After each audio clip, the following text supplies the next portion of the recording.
on the Fringe with Dan RadioStyle. Hope everybody out there is having themselves a great day. Kind of one of those things where being a light in the darkness, shining in the darkness, is a wonderful thing. It obviously can show you what maybe scary things could lie behind. Could possibly just be a beacon of hope. But it can be something that is seen from great distances. But knowing that there's a light there doesn't necessarily mean you're not going to go towards it, like a moth towards a car, or maybe like a boat towards the rocks, until you can establish that maybe there's some sort of problem with your own eyes. You might kind of continue towards the light. So one of the things that's been happening in this movement, this Q talk, by the way, new posts out today, we're going to talk about those. But this whole movement essentially is a light out in the middle of the darkness. And there's a lot of people that are well aware of that light, so they know what it represents. They know it's rocky shores, they know it, whatever. And so they know how to behave with it, but of course, like a lot of creatures, we like to keep the light in range. We don't want to lose it completely. The darkness has its scariness to it. But there's a lot of new moths that are coming to this porch we call Q. This porch in the middle of the night. Going with an analogy. What the heck? What are you going to do? But as a lot of people wake up, they're going to come towards this light. What's this Q? What are you talking about? What's this craziness that you say? And all we can do is we can just say, hey, bling, light, bling, light. Pay attention to this thing. Look at this thing. Notice these things. So all we can do is say notice. You're not really allowed to try to say this is something or this isn't something until the official people say that. But there's certainly a lot of evidence that suggests that some changes are going to be coming and maybe how CDC is reporting COVID cases. I'm just saying maybe. There's talk of it. And there's certainly some discussions around the legalities of the Trump, the investigation that went into him. Everything that they did to try to go after him. When it started. The entire fiasco is coming to light.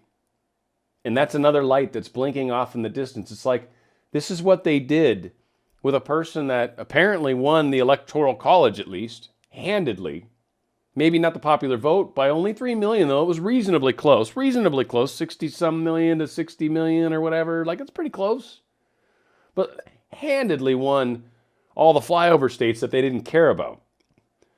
So there's something to be said about how easy it was for them to say, no, this wasn't supposed to happen. Hillary was supposed to win. This was never supposed to happen. Day one that Trump wins, they start running into this plan. They start spinning their wheels. They start creating things. They get things going. They get some investigations. And then day one, when Trump steps into office, they start going after him. So post 4581 begins to start to paint the picture of, I guess, why he's been dark for so long and why this is what they're coming to the surface with, this meaning Q. But it's interesting information, without a doubt. Judiciary Committee, tough, releases declassified documents that substantially undercut the Steele dossier, the Page FISA warrants. Okay, so everything was based off the Steele dossier. This was that dossier that was paid for, and this is pretty factual at this point, was paid for by the Democratic National Convention, or Committee, whatever, and it was also funded predominantly by Hillary and, the Clinton Foundation. Paid for this dossier. This dossier went to a guy named Steele, who was a British agent, and he was talking to all these kind of odd Russian people, getting his little stories and stuff he'd heard in bars and stuff that was ridiculous. Trump peeing all over a bed or peeing on strippers or something crazy. I don't know, something crazy. And it had no factual basis. And the guy that even told the story said it was hearsay. But they still put it in the Steele dossier report anyway, knowing full well that it wasn't legitimate. So this is the Steele dossier that they based everything on. The whole reason that they were allowed to spy and start this whole FISA thing to begin with was based off of this document. So Graham subpoenaed this document and had come to a couple conclusions upon seeing the actual evidence that Bill Barr made available to him. This dossier was a critical document to justify the FISA warrant against Mr. Page, and this DOJ memo clearly indicates that the reliability of the dossier was completely destroyed after the interview with the primary subsource in January 2017. January 2017, that early on, they knew at that point this document's crap. And every FISA that happened after that, and there were many, were based upon this bad document, as well as we found out, other falsified information, the email that was changed, and any number of other things that they did to try to steamroll this process, to try to get a duly elected president out of office, to try to get General Flynn in trouble so they could begin the process.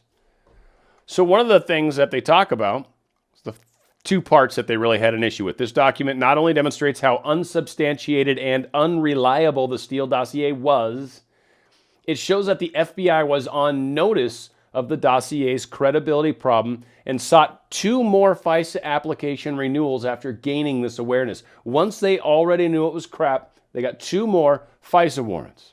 The document reveals that the primary source of Steele's election reporting was not some well-connected current or former Russian official, but a non-Russian-based contract employee of Christopher Steele's firm. It wasn't even legit. Wasn't even too legit to quit. Hey. No. Moreover, it demonstrated that the information that Steele primary source provided him was second and third hand information and rumor at best. Critically, the document shows that Steele's primary subsource disagreed with and was surprised by how information he gave Steele was then conveyed by Steele in the Steele dossier. Like the dude that was the primary source was like, wow, I was surprised he actually went and ran with some of the crap I told him. So he was saying, for instance, the primary subsource did not recall or did not know where some of the information attributed to him or his sources came from. He was never told about or never mentioned to Steele certain information attributed to him or his sources. He said that Steele recharacterized some of the information to make it more substantiated and less attenuated than it really was.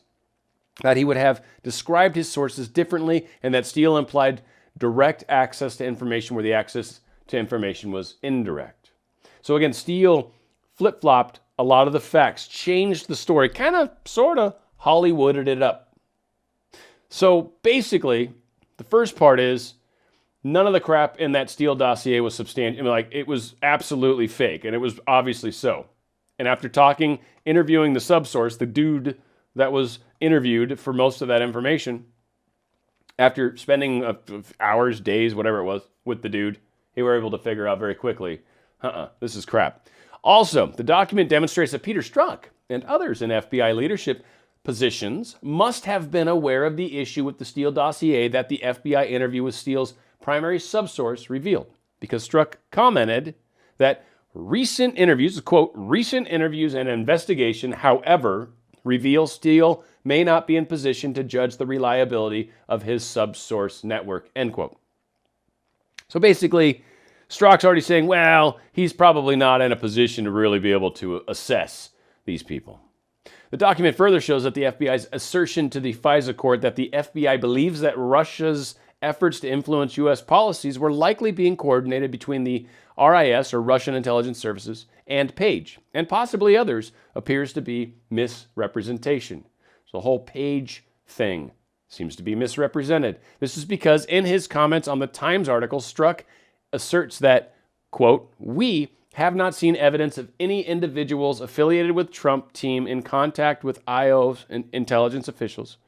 We are unaware of any Trump advisors engaging in conversations with Russian intelligence officials, end quote. Those are his words. So nothing going on there. He even mentions it. He well knew that that was the case, yet they still move forward. Document also indicates that the FBI may have been using foreign intelligence gathering techniques to impermissibly unmask and analyze existing and future intelligence collection regarding U.S. persons associated with the Trump campaign.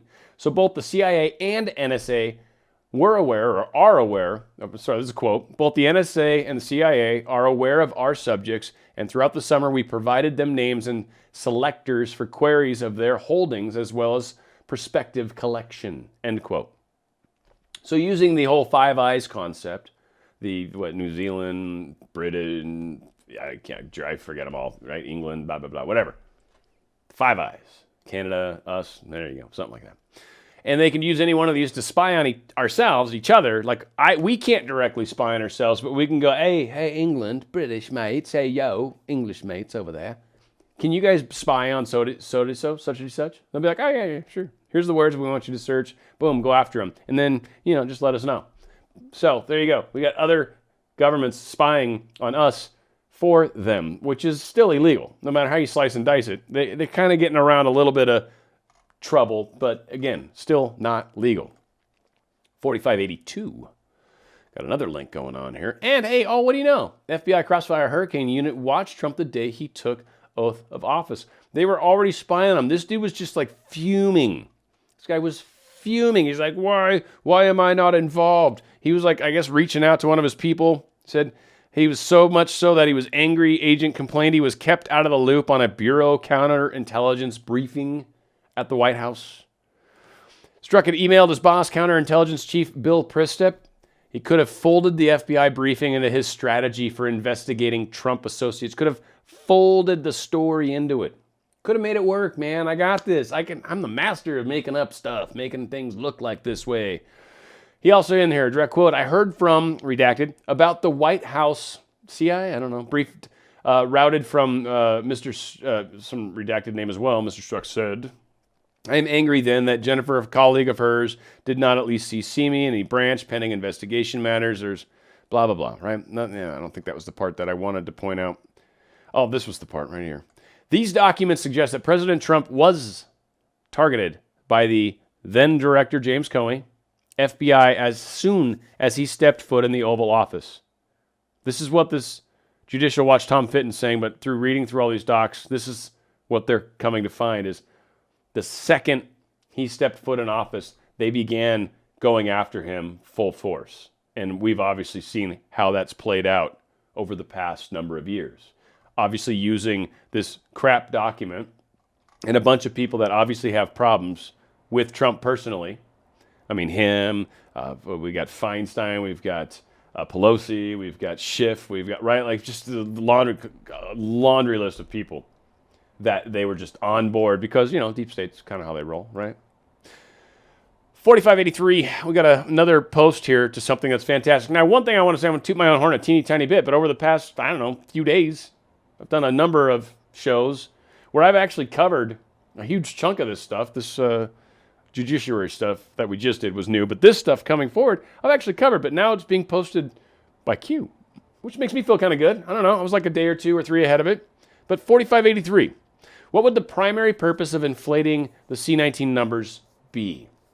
What do you benefit by inflating those numbers? Especially now, if you think about it, when you listen to any news, when you see any headlines printed out anywhere, when you hear anybody talking about it, what's the one thing you hear them talking about? You hear them talking about how many people have tested positive. How many people have tested positive. What's interesting, though, is there's some other numbers that tend to get left out of the equation. Like, how many tested negative, right? If I tested 1 million people and say maybe 100,000 of them, 200,000 even, which would be really high, tested positive, that means that 800,000 tested negative. Well, that's pretty awesome. That's a number that's like, whoa, wait a minute. Oh, yeah, that's right. Duh, a whole bunch more people test negative than positive. Oh, okay, so hardly anyone's testing positive. And then of the people that test positive, they even do tests later that show how many of those people actually become good again, healthy. And gee whiz, it's like 98%, 99% of those people become healthy again. And then you're like, oh, so wow, it's not, again, as bad as you would think. So what they conveniently do is accidentally leave out some of those comparative numbers, such as how many tested unpositive, like, how many don't have it, or how many people rebounded and became healthy again. They don't like to share those numbers. So who benefits when you do that?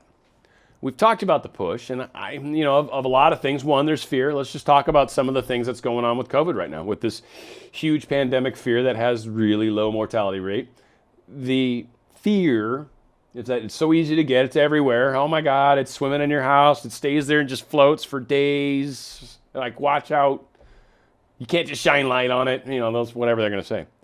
So trying to keep us inside, trying to keep us scared, trying to keep locked down, trying to keep the economy shut down, trying to keep people from being able to gather for church as well as like Trump rallies and things like that. Except you're allowed to protest, you're allowed to riot, you're allowed to hit cops with canes and bats and shoot people, and you're allowed to do all that. But I mean, you can't do anything else. You need to stay inside with your mask on at all times.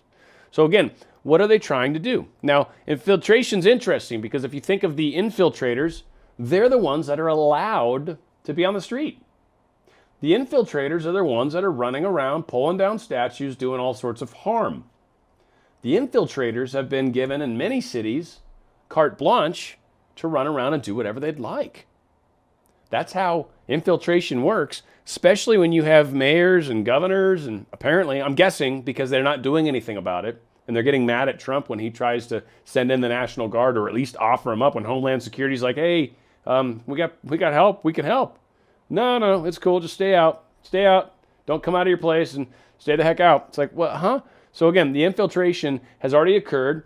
This process is happening, and they don't want any of this stopping it stuff. So again, all assets are deployed. Every time they arrest one of these horrible assets, these Antifa leaders, and these guys get arrested for a year or 10 years for taking down a statue, kind of takes them out of the picture, and that's actually significant. Now, yes, you take away a leader and maybe another 1 or 2 or 3 will fill its place, but leadership's an interesting thing, and it's a skill that's acquired, and good leaders are hard to come by.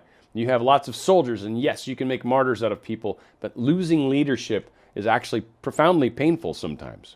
So again, election, not the virus. This is all about the election. So what she's kind of pointing out, and we're going to get a little more information on it here that's going to help a little, but breaking sources inside Trump administration confirm that the CDC has been misreporting the data for coronavirus to inflate the numbers. Now, there's a guy down here that posts, let's see if I can find him. Where is he? This guy? Yeah, everyone who went to the CDC's website and looked at the criteria they were using as a standard to collect that data has known for 4 months that they've been doing funky stuff with the numbers. Absolutely. They talk about people that maybe have the virus at the moment, right? Like you might have the virus at the moment, but then you got in an auto accident and actually died in the auto accident. They actually will, test you. You test positive, you died corona.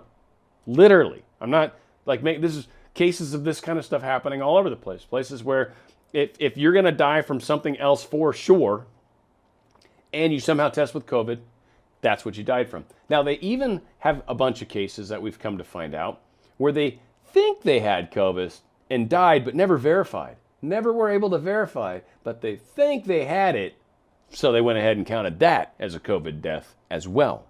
So there's some questions about the numbers. And even Dr. Birx was questioning the numbers a while ago, and it was like 2-3 months ago, back when they were having the daily meetings. Like, I don't even know how long ago that was. And she was talking about how she thought the numbers were 25% high at that point. So again, the numbers are showing interestingly. I had another Twitter post here, and this is the thing I shared actually like 4 days ago. But CDC 19, or C19, data actually is lower than reported. So we were just talking about that a second ago. But why did select DGovs, 4 of them apparently, right? You know which ones they are, mandate nursing homes take positive people and insert them into nursing homes and long-term care facilities? Why did they do that? Well, I mean, seriously, knowing the way the flu works, and this is a respiratory ailment, so they off the bat knew it was similar-ish. Of course, it's not the same yet, we'll see, but similar-ish. But those sorts of things, generally are the kids are at risk, and people that are older with other acute issues. These are your 2 high-risk places when you don't know anything, but you know it's a respiratory disease, so it's kind of flu-like. You know that's the deal. So why did they put people intentionally into very high-risk places? And I think even at that point, they already knew that this was specifically dangerous for older people, because we were already seeing, we were hearing stuff about China, and I think Italy was already breaking out badly at this point. So again, a lot of questions around how all of this played out. Now this Andrew Boston guy, or Bostom, has shared this post, but he actually shared a better post, I think, recently, and this was the one I shared. But this is the breakdown, just the simple nuts and bolts. But I think the other numbers are actually really important to see side by side. And this was the slide I shared. And what's awesome about this one is this is seasonal flu. Okay, so this column here, beep, beep, it's 2018 seasonal flu. We obviously didn't have COVID yet, right? So this was just the regular 2018 seasonal flu numbers. This is all for Texas, by the way, from the Health and Human Services, Texas Department of State Health Services. This is government numbers. Texas population, 29 million, okay? So 2018 seasonal flu, 2019 seasonal flu. I hope you're reading ahead before I even get to it. And here's 2020 COVID-19 numbers.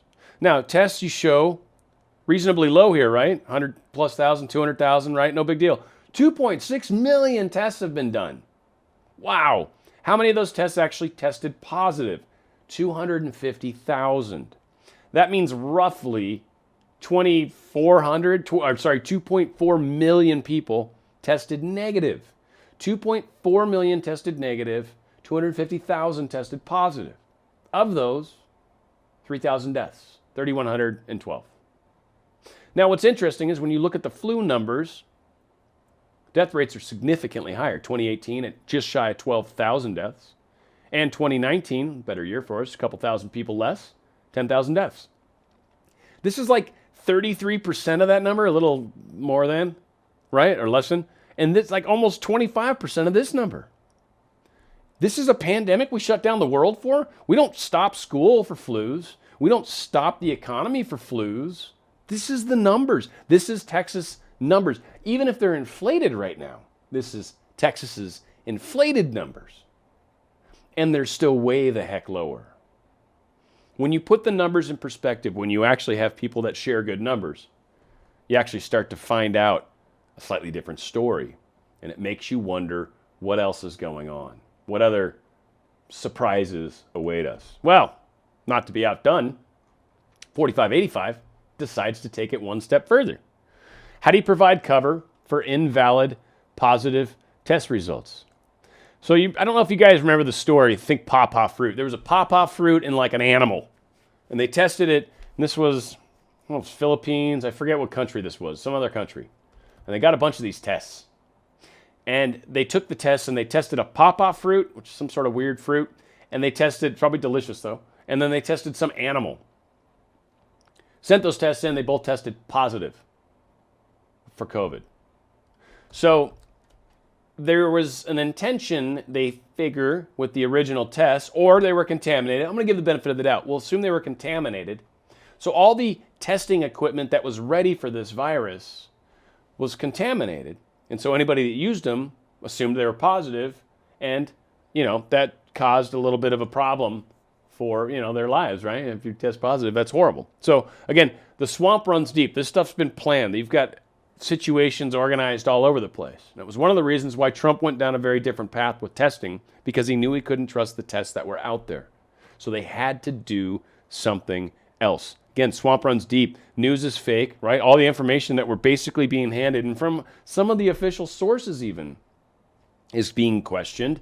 There's actual other scientists with valid credentials doing some testing. And now we've got issues where some people are actually calling Fauci out right now and saying, hey, dude, you haven't been all that right in a lot of cases. Why are we putting so much trust in you as one individual? Maybe we need to bring some other people into this panel and make this a little larger than just one guy making a lot of crazy decisions. Because, again, the war is real. So the thing with the CDC labs, and this is out of the New York Times, CDC labs were contaminated. This has delayed the coronavirus testing, officials say. So, of course, all the media has been trying to blame. And I was just watching the presser, I think it was yesterday. And the Kayleigh McEnany, whatever her name is, she was taking all the questions, but they kept just trying to hammer Trump. Well, when's he going to have more tests of it? When's more tests going to be? When's more tests going to be? This is why there's no more tests available yet, or not more of them. There's a whole bunch of them they just found out that were contaminated by the CDC labs. This is legit. Agency got busted because they broke their own rules. Now, was it intentional or not? I don't know. Then it doesn't much matter. But this is how it played out. So we ended up with a bunch of tests from the CDC that were wrong, that had the virus already on them. Because the individuals that were doing the test work and the individuals doing some of the lab changing, checking, trying to come up with new little things on this were working in the same environment, the same room. They weren't working in separate, secluded environments that couldn't possibly cross-contaminate. So all these tests were created with positive virus in the area. And so all of those tests, if not even given to anyone, and you just pulled the empty test out and stuck it in the machine to read it, it would show that it had COVID virus. You don't even have to shove it up someone's nose or whatever this test does. So the FDA has confirmed its conclusions late this week after several media outlets requested public disclosure of its inquiry, which assuredly is part of a larger federal investigation into the CDC lab irregularities by the Department of Health and Human Services. Forced to suspend the launch of nationwide detection program for the coronavirus for a month, the CDC lost credibility as the nation's leading public health agency, and the country's lost ground in ways that continue to haunt grieving families, the sick, and the worried, well from one state to the next. The CDC, so World Health Organization, failed us, right? Big time. Didn't tell us what was going on with China, told us it wasn't a big deal, it didn't really pass that easily, don't need to stop travel, so we're done. Out. We bailed from them. Now we're finding out that the CDC, our version of the WHO, is apparently wrong. We'll say that. That's factual. You know, I don't want to speculate as to why they're wrong, but I think every one of you guys are probably thinking the same thought I am. So yeah, to this day, the CDC's singular failure symbolizes how unprepared the federal government was in early days to combat the fast and spreading outbreak of a new virus, and it has also highlights the glaring inability at the onset to establish a systematic testing policy that would have revealed the still unknown rates of infection in many regions of the country. The blunders are posing new problems as some states with few cases agitate to reopen and others remain in virtual lockdown with cases and deaths still climbing. Now there was a cool part in here, and I don't know if I'm going to get lucky to find it. There was a point in here where the whole purpose of these tests were supposed to be, they would come in and they would test somebody, and depending on your results, they would then pull you out away from people and seclude you and, and isolate you. There it is, right here. Cool. Initially, the CDC was responsible for creating a coronavirus test that state and local public health agencies could use to diagnose COVID-19 in people and then isolate them to prevent the spread of the disease. This one paragraph, for those of you that are reading between the lines, says it all. This was the plan. This was the plan. This is not what happened. We all know what's happened. It's not gone super smooth, but it's not gone like this. The isolations, the crazy things that they were talking about doing. It's not happening quite like that. And so, again, when I say that I think we're doing better than some say, yes, there's some scary stuff going on. Yes, the media is playing things out right now. Even heard Tim, what's his name? He was talking about something I didn't agree with today. It was just like, man, what is going on? Everyone's like not seeing the way things are kind of playing out. And there is a lot of things to be happy about. Yes, there's some things that we're still fixing. But I think some of the important roadblocks, some of the important issues, the election-facing stuff, and proving that Trump wasn't working with the Russians, proving that there is some bad numbers coming around about how severe this health crisis is, and which is killing the economy, which is not good for anybody. And we need to get our kids back into school, which is also not good for kids to not be, maybe there's problems with their parents. Maybe this is where they get their meals. Maybe there's just the social aspect because they're getting weird. Kids can't even handle each other. They take lol. I've heard kids say lol. You don't say LOL. You don't say LOL. You laugh. You just laugh. You laugh out loud. You actually do it. You don't say lol. 4586. How important is the Florida election? Now, if you think about it, how important is Florida? Why would Florida be a state that they would go after? Well, just to take a quick gander at Electoral College by state. Over here, California, 55, obviously the most. Texas, 38, huge. So that's a lot right there. But what? Whoa, hang on. Looks like 29 here. And what's this? New York? 29 as well. Well, everyone knows where New York's going to vote. But Florida's kind of one of those teeter states.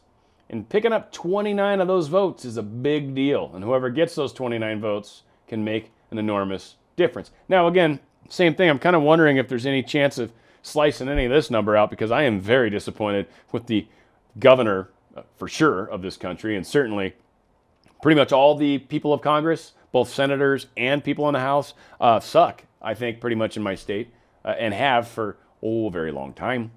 So, I don't know. Why does the 2020 election in Florida matter? I think it's possible it matters for that. So one of the things that's been happening in Florida, they've had one lab that had possible human error. I think it was showing 100%. That's the lab that was showing 100% positivity rate, which is kind of impossible if you think about it, just because then everybody would have it, and that's just not how it plays out. I mean, I just showed Texas results, 2.4 million people didn't have it, and 250,000 did. So it's probably going to skew to the other direction than what people are saying. We've had countless labs that have bad numbers, and it seems deliberate, or, well, we'll just give the benefit of the doubt that they somehow, did I move that decimal over one? Oh, sorry, whoops, gosh, sorry. I know, that probably scared people. Whoops, didn't mean it. You mean it wasn't 98.7%, it was actually 9.87%. Oh, yeah. Yeah, I guess that's a big difference, huh? Yeah, they did that more than once. So the largest coordinated disinformation campaign ever to be pushed by a controlled entity. If we really realized how extremely hard this organized group is going right now, is working with the media and with a number of other people to continue this path that they have to continue on, because it is their only chance to win the election. There is no way that they can win unless they can figure out how to somehow hijack this coming election. These people they're all in, and they've pretty much ruined their reputations by the way violence is happening in streets, the way they're supporting this, the way they're trying to support, they're supporting taking down cops. I mean, they lost the support from the police union. The police union came out and said, we're supporting Trump. They've voted for Obama the past 2 times. I mean, they've forever been on that side of the fence. That's now changed.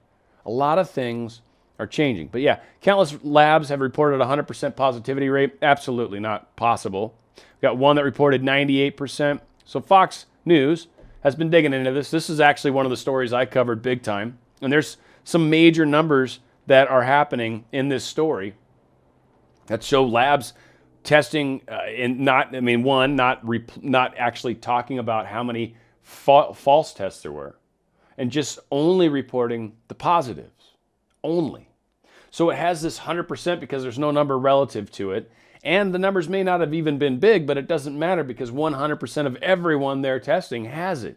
So when people hear that, that causes an enormous panic in their little minds, their little reptile brains start to freak out. So I think we've got one more new post that just popped in here, 4587. We're going live on this one because I don't know. C19 narrative killed date is election date +1. So the point has been, and frankly, I'm looking forward to it, the date that the coronavirus is done, that the pandemic is over, for sure, will be November 4th. And that day, we will have miraculously probably been cured. Might be the right kind of sunlight. Maybe we'll have a comet come through again, and the light from the comet reflected off of Venus, and there was some swamp gas that just magically with lightning, and then somehow, we got healed. Yeah, and it went away. So prepare for 0-day massive cyber power attempts on 11/4. 0-day massive cyber power attempts. That's the day after. Massive cyber power. Interesting. So they're going to try to shut down the discussion? I don't know. They're calling out something major is going to be going, because of riots. Riots. Yeah, riots. If you think about the day after, let's just assume Trump wins for a second. Let's just play hypothetical. Trump actually wins. The other side's going to be very angry. They were really mad back in 2016. I'd imagine they're going to be way madder. So they're going to be prepared They're probably going to be making sure TikTok and stuff like that, even though they're probably already going the way of the dodo. But there will be replacement programs, I'm sure, that will pop up here over the next couple weeks, few weeks, whatever. So what it sounds like is there's going to be a coordinated, maybe it's going to be on their side. I don't know, it's bold in brackets. Maybe it's just shutting down certain groups. Sounds like something very official is being called out. And probably this is more of, I think, a threat to the deep state. Basically, Q and everyone else that's behind Q is essentially saying, hey, guess what? Guess what's happening? We know what's up. We know what you're up to. And we're going to take care of business. So Alexander Bauman, safety standards and core rules for Washington State conveniently end the day after the election. Is this about a virus or the election? Who benefits the most? No debates. Can Biden debate? So effective July 8th, 2020, expires November 5th, 2020. For information, blah, blah, blah. And this is novel coronavirus prohibited business activities. So they're literally opening up the day after state authority. This is, right? I mean, for anybody that's been following this at all, this is not a surprise. But again, here's more information that this is forethought, that this is around the election, that there is a plan in place that they have that is all or nothing. They are 100% in, all assets deployed. It's everything they got. And this is what we're starting to experience. Be on the lookout, be mindful, and be kind to those who are waking up. It's the most important thing. If you like the work I'm doing, please subscribe to my channel. Click the bell notification icon to be notified of all that good stuff. Got a wonderful link below if you want to donate to my channel. I always appreciate and love each and every one of you. Where we go one, we go all. It's On the Fringe with Dan RadioStyle.